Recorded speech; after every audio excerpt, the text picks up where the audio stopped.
केल्या असल्या तरी त्याची अद्याप अंमलबजावणी झालेली नाही।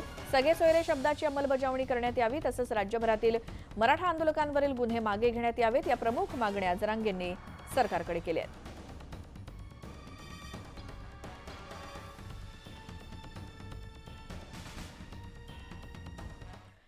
मराठा समाजाला आरक्षण मिळावं या मागणीसाठी मनोज जरांगेंनी पुन्हा एल्गार पुकारलाय। मराठा समाजाला आरक्षण दिलंय त्यासाठी विशेष अधिवेशन बोलावण्याची मागणी जरांगेंनी केली। अधिसूचना काढलेली आहे आणि त्याचं कायद्यात रूपांतरण करून त्याची अंमलबजावणी करा।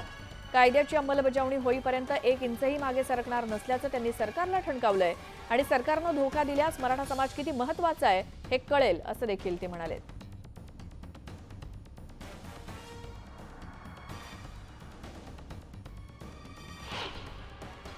विनंती यासाठी केली की सगळ्या सोयरा शब्द हा सरकारनं घेतलेला, 54 लाख नोंदीबद्दलचाही त्यांनीच घेतलेला, परिवाराचा पण त्यांनीच घेतलेला आणि मागल त्या मराठ्यांना आरक्षण द्यायचा हाही शब्द त्यांनीच घेतला। त्यांनी एकूण 4 शब्द घेतले, त्यातल्या सगळ्या सोयऱ्यांच्या अधिसूचना निघालेली। त्या अधिसूचनेचं रूपांतर कायद्यात करायचं असलं तर सरकारला विशेष अधिवेशन बोलावं लागणार। म्हणून मी सरकारला मराठा समाजाच्या वतीनं विनंती करतो की या येत्या 2 दिवसात तुम्ही विशेष अधिवेशन बोलवा आणि सगळ्या सोयऱ्यांचा कायदा पारित करून त्या अधिसूचनेचा आणि त्याची अंमलबजावणी तातडीनं करा।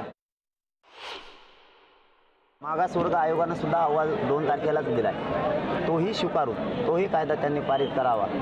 तर यासाठी त्यांनी येत्या 2 दिवसात अधिवेशन बोलवावं। मी मात्र अंमलबजावणी होईपर्यंत 1 इंचही मागे सरकू शकत नाही।